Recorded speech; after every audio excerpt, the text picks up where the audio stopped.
So with the hand done, we need to discuss what we're going to do with our background space. This is a lot of space to just leave empty on the page. Now, one thing you may need to do, if you can see it on mine, is I've got these smudges because sometimes that graphite will get on the side of your hand, your fingers. So if you want to, you don't have to, but if you want to, you can take your eraser and kind of just go around and clean that up a little bit. For this next part, we're just going to break it up into shapes. So I'm going to use the straight edge for mine, but if you would rather just freehand it, that's perfectly fine. I like to use a straight edge because I like my lines to be precise, clean, straight lines, but not everybody has the same aesthetic as me, and that's okay.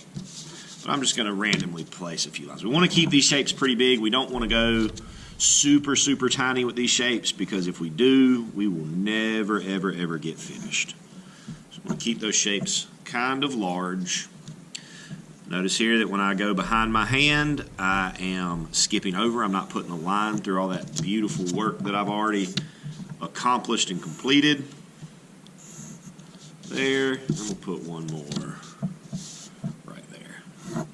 So once we got that broken up, we're going to use colored pencils, and we're going to choose one of those triads that we've talked about this year. So primary, secondary, warm, cool, or an analogous that you choose. If you want to do an analogous triad, I have no problem with that. Just make sure you let me take a look at it before you start coloring so that we can double check and make sure that everything's right. Now with this, what we're going to do is we're going to use these the same way that we used the regular pencil when we were doing that skill day to get ready for this. So we're going to leave a little bit of the shape white on the edge, and we're going to fill it up with our lightest value. When we do this, it's best if we turn the paper as we work. That way we're never laying our hands on top of work that has already been completed. Fill that up with that light value, just like so.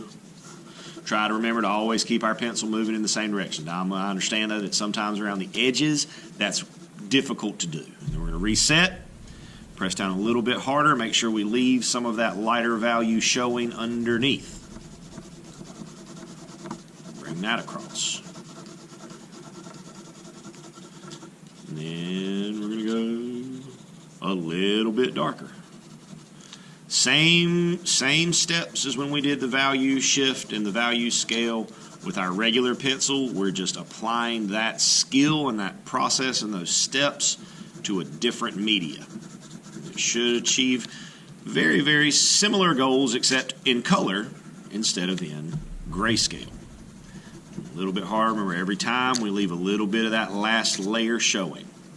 Don't ever cover it all the way up.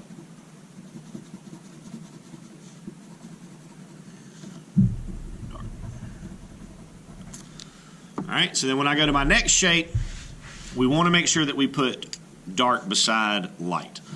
So the light side on this shape is going to be right by my hand.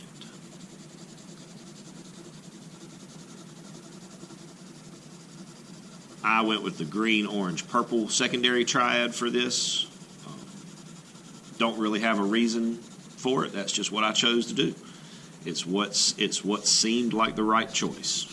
It felt right, so I went with it. So there's my light value.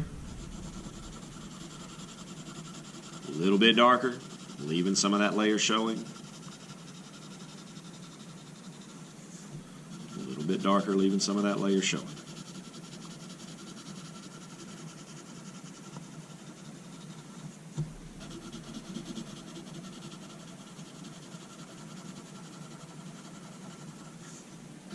And here I'm going to have to change my direction a little bit to make it fit.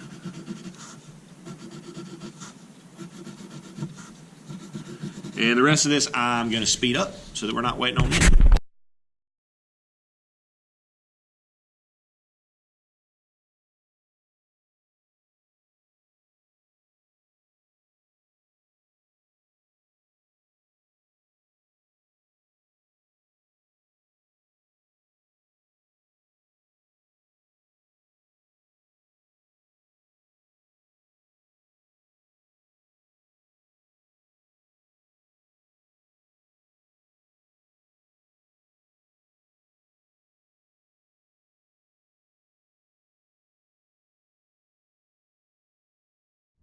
All right, guys, and at that point, we are done with our first adventure in observational drawing.